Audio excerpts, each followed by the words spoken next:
Hey guys, it is Ryan. I'm not sure if you know this about me, but I'm a bit of a fun fanatic when I can. I like to work, but I like fun too. It's a thing. And now the truth is out there. I can tell you about my favorite place to have fun. Chumba Casino. They have hundreds of social casino style games to choose from with new games released each week. You can play for free anytime, anywhere. And each day brings a new chance to collect daily bonuses. So join me in the fun. Sign up now at ChumbaCasino.com. No purchase necessary. VGW Group. Void where prohibited by law. See terms and conditions. 18+. Hello there. Welcome. It is Eric Erickson here, the third hour of the program. There are 3 hours every day. The phone number, should you wish to be a part of this here program, 877-973-7425. I've got people who've waited very patiently on the phone lines, and I want to talk to them.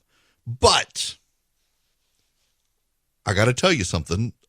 I'm going to talk about a topic here in a few moments. Some of you may get a little upset with me on it, but I hope you'll stick around because there's some data out there, some polling data for whatever that's worth on the rise of authoritarianism. And I have some thoughts that some people aren't going to like. Let's go first, though, to Justin. You're going to be up next. Welcome. Hey, Eric. How you doing? Good. How are you? I'm all right. Just finished up with work. I'm first-time caller, long-time listener, probably one of your few millennial listeners. I believe it or not, I actually have way more millennial listeners now than I thought I did. I got more 25 to 45-year-olds than I do 60-year-olds and up. Well, that's good. That's good. We need our generation listening to some smart stuff. I just had a question throwing back to you talking about Democrats voting for felons to get the stimulus check. My question is, why do you care? They're Americans. They've paid their debt to society. No.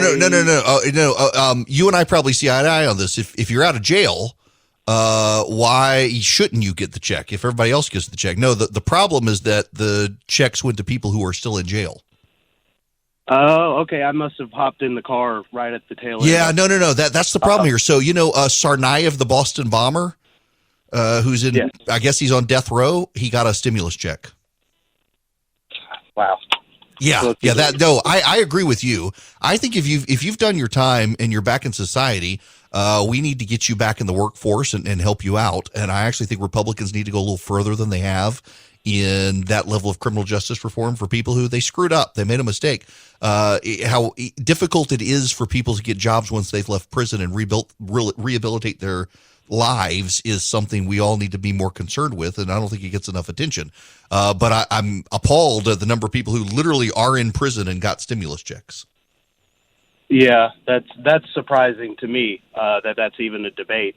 I'm not sure. Yeah, and by the way, you should know Republicans proposed an amendment in the Senate to clarify that convicted felons doing time would not get the stimulus checks, and the Democrats refused to even bring it up for a vote. Right. So, okay, that's all I really wanted some clarification on. Yeah, no, I'm glad you called in to clarify because, my gosh, you should see the hate mail I'm getting from people who've tuned in and out today and they've misheard something I've said. I was like, no, I agree with you. Stop hating on me. Yeah, that's why I called, because you and I tend to agree on just about everything. Yeah, well, listen, Justin, thank you very much. Happy New Year to you. Yeah, you know what, as an aside, that's why I like taking callers sometimes. They throw me off and put me on a topic I wasn't going to go on. I really do sincerely believe this. And I try to talk to my Republican friends about this. I spent a number of years as a indigent criminal defense attorney. Now, I wasn't good at my job, you should know, although I never had someone who was innocent. We were always able to get them a good settlement. But I have seen firsthand how a lot of people, they do the time, they screwed up. Just one time screw up. They go to jail. They've committed a felony. They're there for more than a year. They get out of prison, and they have the hardest time getting their lives back together because society does tend to be skeptical of people who went to prison, understandably so. But I think we have to do more as a society to help rehabilitate people. And I'm not a big fan of getting rid of background checks and the like. I think there's got to be a more societal cost. Listen, I understand if you're at a bank, you don't want someone who has committed felonies in the past working at the bank. That raises all sorts of issues. but they shouldn't also have to just be the janitor who mops floors if they've got qualified skills in the labor market to be able to do something. We make it really hard for people to rehabilitate themselves after prison. They've been punished. They've accepted their punishment.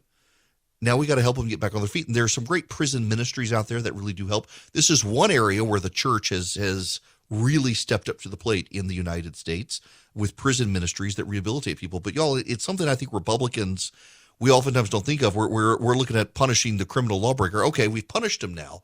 What do? When I punish my kids, I then hug them and make sure they know I still love them. And I think to some degree in our society, we have to do that. Unfortunately, I think that the Democrats who do tend to focus on this issue more, their ideas are bad when it comes to rehabilitating them in society, and essentially doing things to make it so they don't have to own up to the fact. Maybe we're a less judgmental society. I'm not sure. Anyway, didn't mean to get off on that, but I really do feel very strongly about that.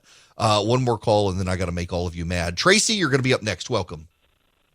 Hey, Eric, you were talking about telling the full story of January 6th and all the other uprisings. I've got the same feeling about COVID. And my question to you is, why aren't Republicans highlighting the obvious questions that, I'll say this loosely, reporters should be asking in their stories about asking the full story? If kids are in the hospital with COVID, is it because they have comorbidities or something else happened to them and they tested positive? Why aren't they telling the full story about current treatments that have been going on, not just hanging your hat on the upcoming Pfizer pill or the next and greatest? Doctors have been treating this with vitamin C, D, zinc, hydroxychloroquine, ivermectin. No one that wants to go into comorbidities. Why aren't Republicans pushing back? Yeah, well, I got to tell you, I think that some are, and by and large, we don't hear about it because it's the media itself that is censoring some of this stuff. I do not know a doctor. In all seriousness, Tracy, I don't know a doctor. I've got a lot of friends who are doctors, and I can't think of a single one who has not advised me to take zinc and vitamin C during COVID. And I've been taking zinc and vitamin C. I was taking vitamin C before COVID, but I've added zinc, just a small extra dose of zinc every day. And I know several people whose doctors have said the same thing. Now, a couple of them have gotten COVID. I have thus far been very blessed and haven't gotten COVID.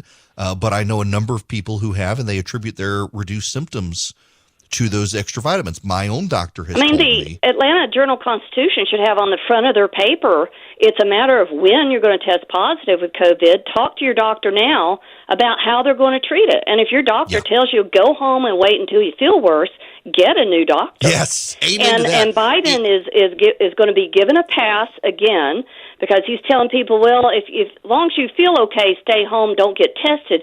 Well, that's a way to artificially drive down numbers, and then he gets to take a victory lap. Right. And Republicans should be out there saying, hey, watch Ron out for this DeSantis too. is the only one I know of who has been out there, particularly on this particular issue, Tracy, that DeSantis has been around Florida pointing to there are things you can do to mitigate, and there are things you can do to improve your chances. And it's been well known and documented in the media that zinc and vitamin D and vitamin C absolutely help. Now, the key with vitamin D, for those of you who haven't heard this, there's a lot of research now out there that actually your best way of getting vitamin D is to be in sunlight. It's not to take the pill. The supplemental vitamin D pill does not do as much for you as just standing in the sunlight. Not saying get a sunburn or even a suntan, but be in sunshine actually does a ton of good. The best place for people to be during COVID is outside. That's why it was so utterly, profoundly stupid to shut beaches down in California and the like when COVID was an outbreak. It made no sense. And now you've got reporters out there. I want to play for you this audio. This is a reporter at the White House asking this question. It's just mind-numbingly stupid. Why hasn't the president focused more on kind of scolding the unvaccinated to try to tell them, hey, this is not working for society, and we keep getting these shutdowns? Well, I would say that if you look just to a little over a year ago, last December, only about a third of the American people were willing to get a shot. And today, over 85% of American adults have at least one shot. Why aren't you harassing the unvaccinated? The Mayo Clinic, my wife's cancer was diagnosed by the Mayo Clinic. We have a relationship with the Mayo Clinic. I was perturbed to read they have fired some of their staff for refusing to get the vaccine. Now, the media will tell you it's only 1% of their staff. 1%. That's 700 people. 700 people have lost their job at the Mayo Clinic because they didn't want to take the vaccine. We're having spillover effects now around the country. The police in New York City are having police shortages because Bill de Blasio fired police officers who didn't take the vaccine. We've got airline shortages. We're having all sorts of airline delays around the country. Some of it is weather related. A lot of it is people no longer working for the airlines. Notice while Delta has been affected, Charlie, my producer, had all sorts of trouble flying with Delta for family for Christmas. And a lot of it was weather. Some of it was people infected with COVID. In fact, Delta had a number of employees, pilots, I believe, or flight attendants who tested positive and have disrupted their air schedule. But Delta's been better than all the other airlines combined for the most part because it chose not to fire employees who refused to get the vaccine. And some of the others started laying people off before they reversed their position. But my understanding from talking to a couple of pilot friends of mine is that those who began the layoffs never brought those people back. I do not think that any private business should mandate the vaccine, although I understand why some are, and it's their private business choice. I do think that, like, for example, my parent company that for my radio show, Cox Media Group, said you got to get the vaccine. If not, you need to be regularly tested for COVID. I think that's a fair compromise that every company can do. Now, the problem here with Omicron is that apparently you need the saliva test, not the nasal test, but companies can adapt to that. But I think it's a reasonable compromise. You understand that if people get COVID, it spreads very quickly, more virulently than flu. You could lose a bunch of employees for 2 weeks at a time. It could put your company back. So it's a fair trade. If you don't want to get the shot, at least get regularly tested to make sure you're not going to come in and spread it to everybody. I think that's reasonable. And it boggles my mind that some people don't think that is a fair compromise. I think it is. What I think is unfortunate is the companies that never came up with that compromise, but instead said, take the vaccine or lose your job. And now airlines are having problems because of it. Police stations are having problems because of it. Public schools are having problems because of it. Hospitals are having problems because of it. I could have told you this was going to happen. It was obvious. Some people are flat out not going to take this vaccine for whatever reason, whether you or I agree with them or not. Some people aren't. Punishing them because they don't want to go along with everybody else on this when there are reasonable compromises to make is, I think, more insane than their refusal to get the vaccine. There are plenty of reasonable compromises that could be made. It's just some people would prefer to feel morally superior by refusing to compromise with those they disagree with. Hi there, it is Eric Erickson here, and this hour of the program is brought to you by First Liberty Building and Loan nationwide. If your business wants to be a big business and you need big loans to do it, First Liberty, that's who you need to go to. I've known the Frost family for years. They are good people, and they've been helping businesses grow since the early 90s. Good conservatives, good Christians, great business. They make their own lending decisions. So reach out to them, firstlibertyga.com, firstlibertyga.com. They can help you anywhere, but we're talking like $500,000 and up. They do big deals for businesses that want to be big deals. firstlibertyga.com. I want to go to Doc, who has been waiting patiently. Doc, welcome to the program. How are you? Hey, Eric. What's going on? Hey, my question is Joe's speech, but my question is, I'm an African American. I saw tens of thousands of people campaigning for Trump. Joe Biden couldn't get 21 people on a podcast. Are we supposed to believe our lying eyes that this guy got more votes than Barack Obama when Republicans actually voted for Barack Obama? Yeah. You know, I actually do believe it, and I know a lot of people don't, but I'll tell you why I do. When you look at population increase in the country over time compared to when Barack Obama was getting elected in 2008 versus Joe Biden in 2020, and you do a math increase, it actually works out for him when you factor in crossover votes, people who didn't vote and the like. Yeah, I can actually totally believe it. It was the most energized, most engaged amount of people we've had a long time. So there were a lot of people who said, like, wow, it's like Detroit got 110% engagement. Actually, when you look back to look at it, it wasn't true. There was like a 60 to 70% engagement in Detroit, which they've had in the past in high turnout elections. And high turnout elections, you do get way more people. And let's be honest, the 2020 election was one of the most polarizing political elections in America. So, yes, I fundamentally do think that Joe Biden could get that many votes. The data is there to support it. When I was a campaign strategist, one of the things you do is you try to figure out turnout votes in precincts. Because, every county is divided into precincts. You got 50 precincts or so, usually in a lot of counties, more in big counties. And so you have to go back if you want to figure out how many people do I need to win this precinct. What you do is you got to go into the last comparable election. So for a presidential election, you go back to the last presidential election. And you see how many people live in this county or how many people are in this precinct. Now, how many votes do these people get? So you have total number of registered voters in a precinct. And then you have the total of votes those registered voters gave you in that precinct.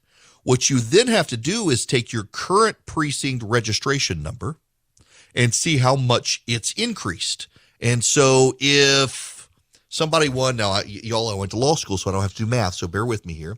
If you got in 2016, candidate A got 100 vote margin of victory, but now the precinct is increased by 50%. Now you need 150 vote margin increase.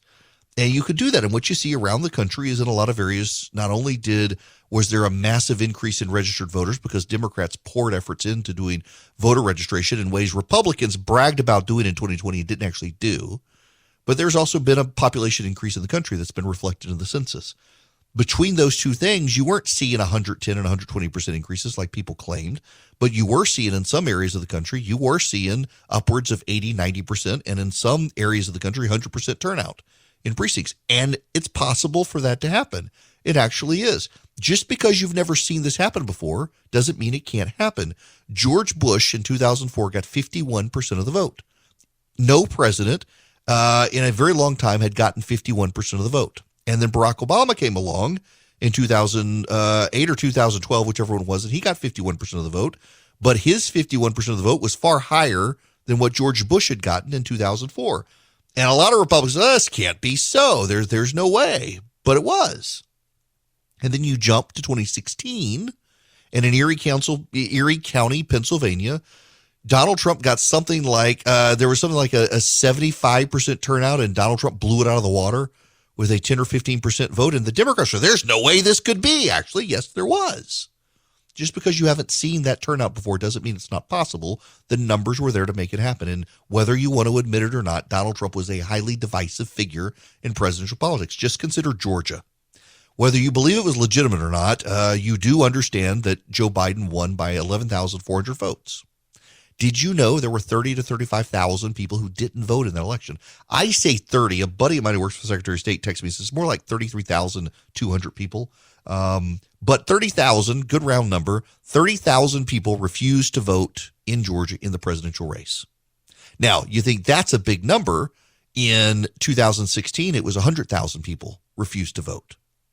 That's how divisive an election was, and that's how much the turnout spiked in Georgia, and the vote margins reduced as a result of it. You had 100,000 people who refused to vote for Hillary Clinton or Donald Trump in Georgia in 2016. In 2020, 30,000 people refused to vote between Biden and Trump. I'm not counting third parties there. That's 30,000 people who did not cast a vote in the presidential race. And in 2016, it was 100,000 people. So those margins change, and the level of division tends to drive up voter turnout, and the population increase in the country matches. So, yes, I totally think it was possible for Donald Trump to get 76 million and Joe Biden to get 80 million or whatever it was. And keep in mind that 76 million for Trump was higher than he got the last time, too. If we're casting doubt on Biden, should we not also cast doubt on Trump's? And if not, why not? Well, I think we don't have to in either side. It's perfectly legitimately consistent based on turnout, voter registration drives, and population increases for both men to exceed the margins of 2016. In fact, I would be surprised if they didn't exceed 2016, given the dynamics of the race. Now, when we come back, if that didn't make you all mad, let's talk, and it's going to make some of you mad. Maybe some of you not, but a lot of you, yeah, it will. Hello there. It is Eric Erickson here across the nation. The phone number, if you want to be a part of the program, 877-97-ERIC, 877-973-7425. I want to talk at the end of the show now about the beginning and January 6th and everything going on, but I want to put it in a little bit of a different light. There is data out there, and I'm going to tie in a whole lot of subjects together here, and you're just going to have to deal with it. There is data out there that across the Western nations that derive from the Enlightenment, the Renaissance, these nations, there's a growing movement of the people towards authoritarianism, rejecting democracy. They want a heavy hand to impose their will. On the left, a lot of it has to do with climate change. There's a growing movement on the left that we need authoritarians. Liberal democracy can't save the planet. We need heavy hands to impose the will of the environmentalists. On the right, it tends to be cultural issues. Now, here's what you need to know. I'm going to say something people on the left aren't going to like, but it's the God's honest truth.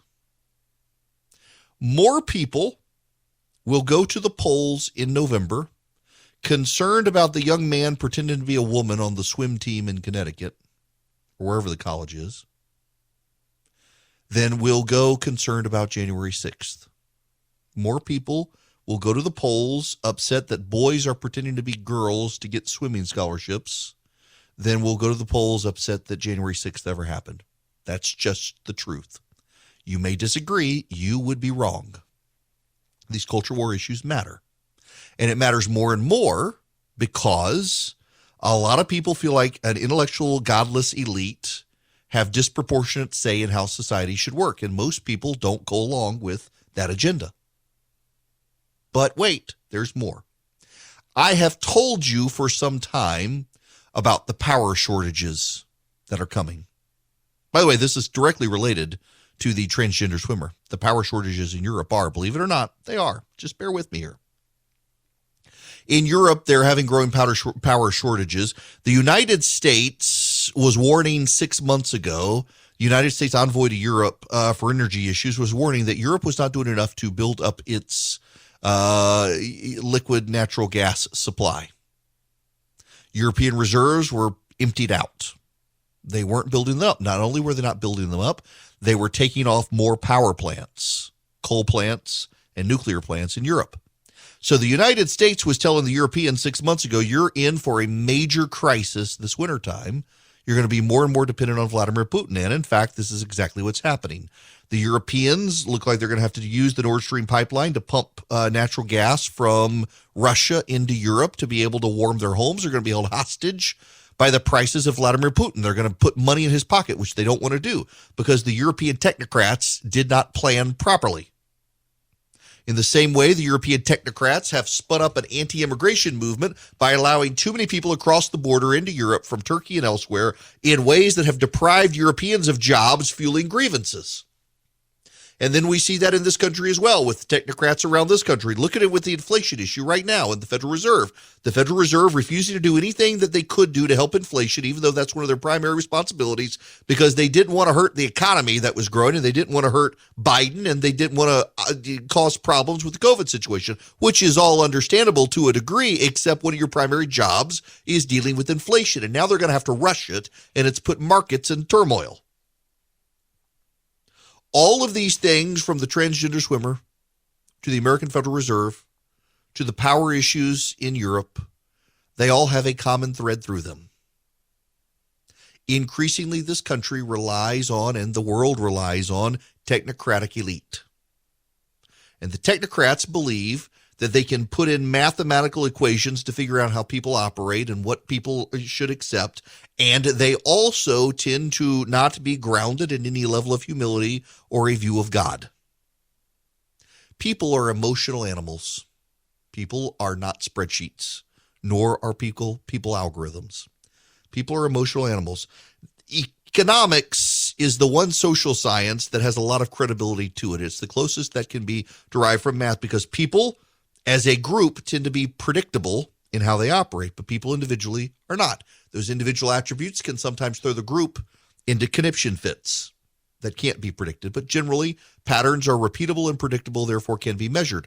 But in emotional situations, they cannot be. When the technocratic elite decide that there's no difference between a boy who's taken testosterone suppressants or removed his testicles and therefore can become a girl and an actual native-born girl, you've got problems for parents because the science does not back that up, even though the technocrats do, because in large part the technocrats are of a liberal elite, and therefore they have a worldview that disagrees with an overwhelming number of people. And so the technocrats, the bureaucrats, and the progressives in charge can say this is all fine, and the media can bully everyone into believing it, and it just fosters resentment. It fosters cultural resentment. And the technocrats can do their mathematical formulas and decide that you need to do this, that, and the other, and you don't want to. And the technocrats move heaven and earth to bully you into doing it, and it builds and fosters resentment. And then the technocrats screw up royally and get distracted in Europe, and they freeze people to death. And the people want something else. And everyone loves a dynamic, charismatic figure. It's something the technocrats always forget. So along comes the charismatic figure who attacks the technocrats who no one likes because the technocrats treat people as if they're a spreadsheet or an algorithm instead of as people. And the charismatic, dynamic figure decides he's going to oppose the people's will. And you have a populist uprising against the technocrats. And the populists tend to win. Why? Because people get mad at the technocrats. And it's very easy to blame them because they tend to be a bunch of goofballs who don't have any social interaction skills, who hide behind their spreadsheets and numbers and tell people what they want and what they should want and what they need and how they behave based on statistics and spreadsheets. And it really breeds resentment. When people think you can predict their behavior based on a spreadsheet and statistics and algorithm, whether you can or you can't, people really get pissed off about that. Why? Because each person is an individual, and individuals want to think of themselves as unique. Even though they all get out these days and they get the skinny hipster jean pants and the flannel shirts and the beards and the sleeves of tattoos, they look at each other with the exact same clothes on, the exact same tattoos, and declare, I am an individual, and you copied me. People want to be thought of as individuals. And when the government thinks of individuals as just a group that can be controlled, that can be monitored, that can be placated, that can be steered in certain ways through the use of planning tools, and then they get it wrong, the people get really, really angry. And to some degree, that's what we saw on January 6th. You saw people get very, very angry. They were lied to by President Trump, frankly. But it was simmering, fostering resentments over time with the double standards from the way the Democrats could behave that the media would let them get away with. But then there are other grievances as well that sparked the whole movement of Donald Trump that led to January 6th, that a whole group of people in this country, many of them not longtime Republicans, a lot of them blue-collar voters, many of them had sat out on the sidelines or voted for Barack Obama, decided that the government itself was the problem. The government had forgotten all about them. On top of that, the government increasingly liberal, even under Republicans, pushing a liberal social agenda related to transgender schools and the like. People got mad about it. And then the Christians fell into existential crisis. Here come the Democrats of Barack Obama, literally filing lawsuits against religious groups to make them pay for abortion. And in the Obergefell decision, Barack Obama's own Solicitor General argues to the United States Supreme Court that, yes, it is plausible for the government to take away the tax-exempt status of churches that refuse to perform gay marriages. I don't know that you listening, if you're a Democrat or not a hardcore conservative, understand what that particular exchange in the Supreme Court did to Christians. Suddenly, for the first time in a very long time, they could perceive their government turning on them and the cushy ride of Christianity in America coming to an end into a persecution that we all know intuitively is going to come, just didn't think would come now. And it pushed a lot of them into an existential crisis where instead of looking towards their divine savior, they looked to the political savior of Donald Trump. But it wasn't just them. You saw the blue-collar voters in Pennsylvania, West Virginia, Ohio, Virginia say, oh, they're coming for me next. I work in a coal mine. They want to put me out of business. Saw the oil hands down south in Louisiana. Oh, they're coming for me. They're going to put me out of business. The technocrats thought they knew best. We got to save the planet. We got to fight global warming. We got to fight climate change, whatever you want to call it. We got to shut all these people down. And they were told they could learn to program. They could learn to code. They could get a different job. And then when reporters started losing their jobs and these people started mocking them on Twitter saying learn to code, Twitter turned on these people and turned off their accounts and punished them for harassing the reporters who had been telling them the same damn thing. And it built resentment. And all of these resentments over time lead to populist uprisings where they no longer respect the democratic processes because the democratic processes are the very processes that put the technocrats in charge. Now, why do the democratic processes put the technocrats in charge? You need to understand this piece of the puzzle. What do people who get elected do? Get reelected. And what do they do when they get reelected? They try to get reelected again. And what happens if in their race to get reelected, they take a vote or they do something that makes it harder for them to get reelected? Well, they don't like to do that. So what they do is they create something called a bureaucracy. And then they empower the bureaucracy to make their decisions for them. And so they then get to blame the bureaucracy for making the decisions the legislature should make. And the legislature can say, not my fault. And then the legislature hauls the bureaucrats before the legislature in the 24/7 cable mode with cameras pointed on the bureaucrat, and they get to yell and scream at the bureaucrat for doing what the bureaucrat did because they gave the bureaucrat the power to do it. And guess what they then do? Leave the bureaucrat in charge to keep doing the same thing over again. Becomes a spectacle. And the people soon realize they're being played by the politicians. And they're ready to get rid of the politicians. They're ready to get rid of the bureaucrats.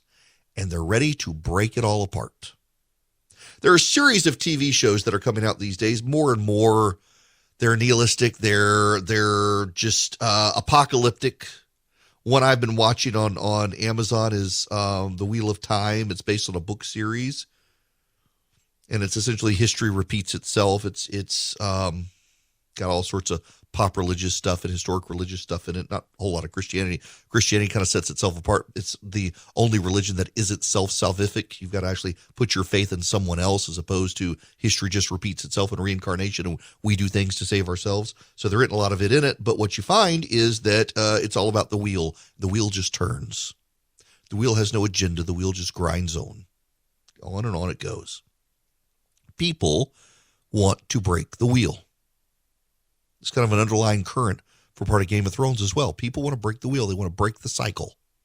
And the way you break the cycle, when you are the people and you have a bureaucracy and a government in place, is you find the strong man to come in and do it for you, to break the cycle, to break the wheel.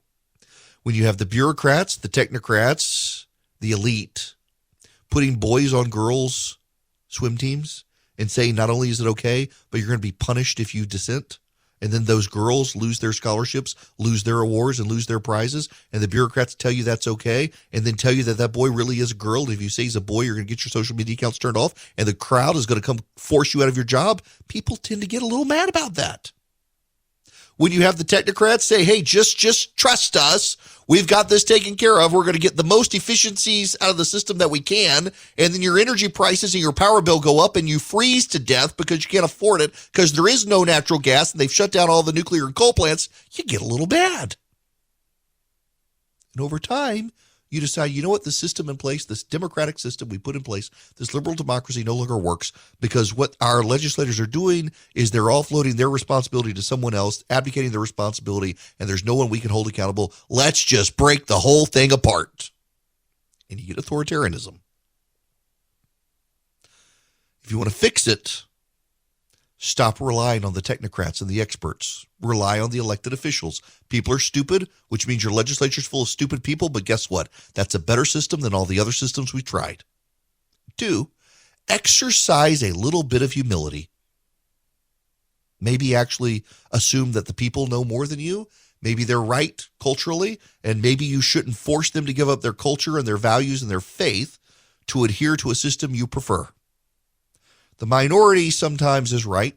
A lot of times the minority is the minority for a reason. And sometimes you should not allow the minority to impose their views on the majority, which is what happens with a secular white rich elite in this country, as they insist that the rest of us should do exactly what they do and say exactly what they say. Words like Latino and boys are girls and Joe Biden is great, and we have no reason to express any understanding for why anyone would want to storm into the Capitol to stop us from taking power based on years of us trying to impose our views on everyone else, shutting down churches and punishing people through the government. We just don't even understand it. Why should we even try to? It's that level of arrogance, that lack of a willingness to even understand, that's giving people more and more reason to say, let's just get another strong man in. Strong men are actually bad. We shouldn't want that. But we should at least understand why people want them right now, because the system they designed to be a government of the people, for the people, and by the people is more and more a government of the bureaucrats, for the bureaucrats, and by the bureaucrats, and they're all people who hate your guts. Now, you really want to fight? You really want to make a difference? You should consider something small, something that doesn't seem like it makes a difference, but all of us together make a real difference. It's using Patriot Mobile as your cell phone provider. I know, don't laugh. Listen, the left has been doing this. There is a progressive cell phone company you've probably never heard of called Credo Mobile. And Credo Mobile funds the left. They fund the unions. They fund the abortion groups. They fund the left-wing activists. Liberals use them, and they divert all of their profits to fund these causes. Conservatives finally stepped up in the game. It was a friend of mine named Chris who actually came up with this. Chris Wilson, pollster, great guy, really, really fantastic guy out of Texas. Came up with the idea on the right, said the left is doing this, let's do this. Hence Patriot Mobile. Patriot Mobile uses their profits to fund the conservative movement, just like the left does with Credo. But Patriot Mobile, they share your values. They're Christian, they're conservative, they're not woke. They take a portion of their profits and they give it to Second Amendment causes. They give it to pro-life causes, veterans and first responders. Not only that, they give you great discounts. If you're a teacher and an RA member, if you are a veteran, if you're a first responder, if you have a huge household, you need a lot of cell phone lines, Patriot Mobile gives you great discounts. You can save money and work with a company that shares your values. And you get free activation with my name if you go to patriotmobile.com/Eric, patriotmobile.com/ERICK, or you can call them 100% U.S.-based customer service, 972-PATRIOT. Oh, have I got a story for you guys. Republicans have decided to gut a bunch of black congressional districts and state legislative districts in Michigan to maintain their control in the state legislature and their congressional delegation. And black lawmakers are furious.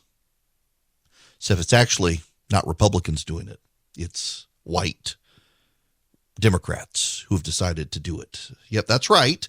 15 black lawmakers and leaders in Detroit are filing a lawsuit challenging the maps the Democrats have come up with in Michigan, allegedly an independent redistricting commission, but that independent districting commission is carving up black districts and handing them over to white Democrats so those Democrats can maintain their hold on power. Imagine if Republicans did it. And you thought these last 2 years were crazy. Welcome to 2022. It's coming up and nothing makes sense still, especially in business. If you're a small business owner, good luck getting financing from a big bank right now. I can offer you a fantastic solution if you're looking for $750,000 or more in financing for your business. First Liberty Building and Loan. Let's say you want to buy a new building, or you want to refi existing debt, or you want to buy a company. Basically, you see opportunity for your business to grow, but you've hit a wall with the mega banks getting financing. That's where First Liberty Building and Loan and my friends the Frost family come in. They solve small business financing problems better than anyone I've ever seen. They say yes, where big banks say no. It's that simple. Look, just do this. Spend 10 minutes with them. Call them, First Liberty Building and Loan, say Eric sent you. In 10 minutes, you'll know if you're a good fit for their program. Go to firstlibertyga.com. That's firstlibertyga.com. They help small businesses nationwide in all 50 states. firstlibertyga.com. Judy was boring. Hello. Then Judy discovered ChumbaCasino.com. It's my little escape. Now Judy's the life of the party. Oh, baby, mama's bringing home the bacon. Whoa, take it easy, Judy. The Chumba life is for everybody. So go to ChumbaCasino.com and play over 100 casino-style games. Join today and play for free for your chance to redeem some serious prizes. ChumbaCasino.com. No purchase necessary. Void where prohibited by law. 18 plus terms and conditions apply. See website for details.